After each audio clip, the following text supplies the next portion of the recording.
Hey, how's everyone doing? This is Oz with Awesome Mechanics, and on today's video, we have this 2018 Jeep right behind me. So the issue with this Jeep, customer brought it in to do some brakes, but while we're at it, they said, hey, there's a weird little thing that comes on the cluster, and I was like, what is that? And they said, well, it says gas cap, and we replaced the gas cap, but still is acting up. So how about in today's video, we try to figure out this issue and give the vehicle back to the customer. Whoop! All right, so we're inside the vehicle now.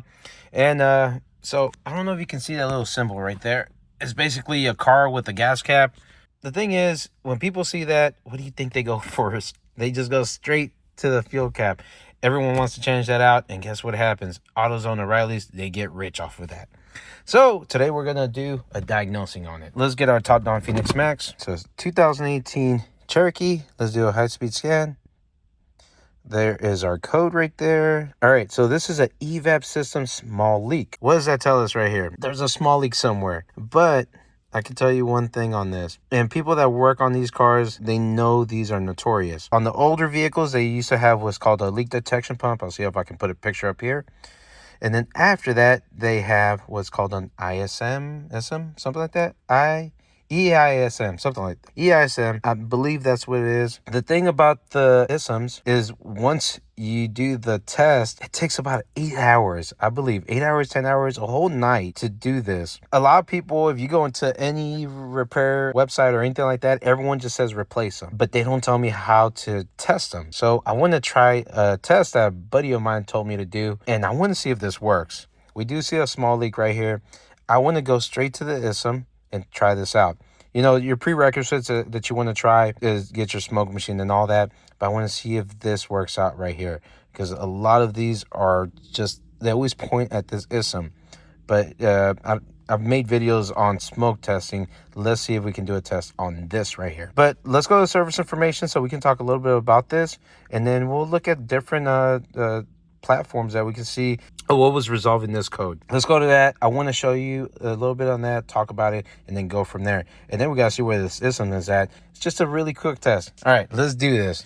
All right, so we are in the compartment where the ESIM is at, and it was showing that it was on the passenger side rear fender well. So what we had to do, first of all, remove the tire, and then it had different bolts and screws. Didn't get too into detail on showing that, how to take that off. I just want to go ahead and do our testing process, and this is why we came to this video. So to get to that, first and foremost, we're going to have our key on position, and then what we're going to do, we're going to open this up. And I don't know if you can see that right there. That is our ESIM right there. Let's remove this little piece right here so we can get a little bit more space. All right, awesome. All right, in the infinite wisdom of Dodge and Chrysler, they put a rivet down here. So do we want to really take that off? Yeah, I don't think so. So right here on the ESIM, let's go a little bit closer in so we can get a better view of this. All right, we have our connector, we have our clip right here, and then on top of that, there's going to be our hose, which is going to be to our fresh air. Let's just try to disconnect this first, and I want to do this outside, so I'm going to show you how this is done. So what we need to do, there's going to be a little clip right here, and we're going to push this in and then turn it. So we're going to turn it counterclockwise, and there you go. So we have this turned. Make sure that you get your O-ring, don't lose this sucker. Well, here's our ESIM right here. You see this? There's a little plunger inside. I don't know if you can see that. This little plunger right there, and this plunger moves whenever there's a change in pressure from our gas tank to the outside, and this is where we get our differences. Now, what a buddy of mine was telling me is a lot of people are like, oh, just turn it. You see, when you turn it upside down, it moves. A lot of people are saying that, but I don't think that's how you test it out. So if we go right here, let's go into our scan tool data.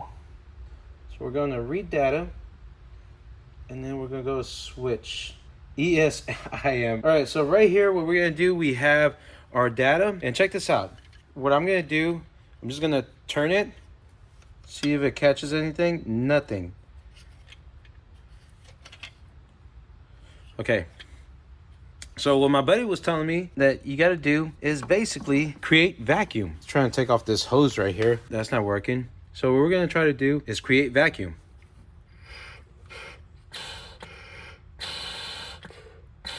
Actually, it was the opposite way. Is that you actually have to press in there.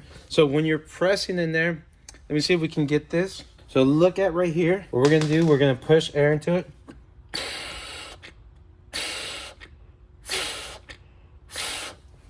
All right, as you can see, there's no activity at all when we did that. So that's letting us know that this is not doing its job. There's no activity at all. So what we do have a brand new one right here.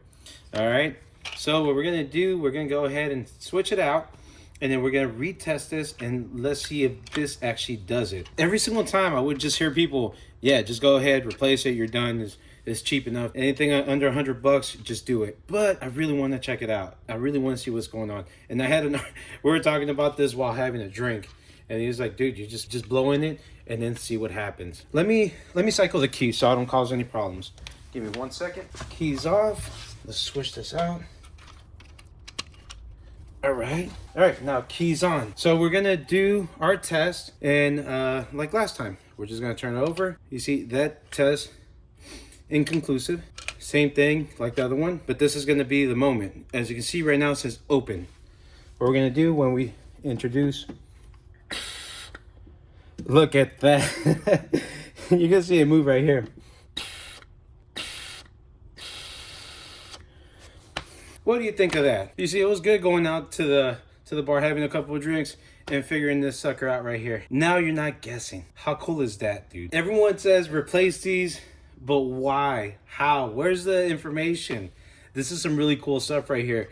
Now, if you don't mind getting your lips dirty or using something else, I use shop air too. Shop air would work. About that was vacuum, so that's why I didn't even use shop air. But yeah, use shop air. But if you shop air, getting the lips dirty, it doesn't matter. That's the way to test it out.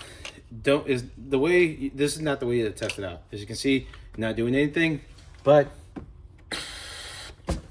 there you go. So what do you think of this? Let me know if you knew about this. You know, comment down below. I thought it was a vacuum, but no, yeah, it's just pressure. Press it out. Who knows? Everyone makes mistakes. I do make a lot of mistakes. But on this one, we showed it right there on our data, and it is proven that that was it. So there you go. If you do like this video, please put a big thumbs up, and don't forget to hit that little notification bell to get our brand new videos coming out from Oz Mechanics. Y'all take care. Y'all have a nice day. Happy New Year's 2025. Let's kick butt. Whoop.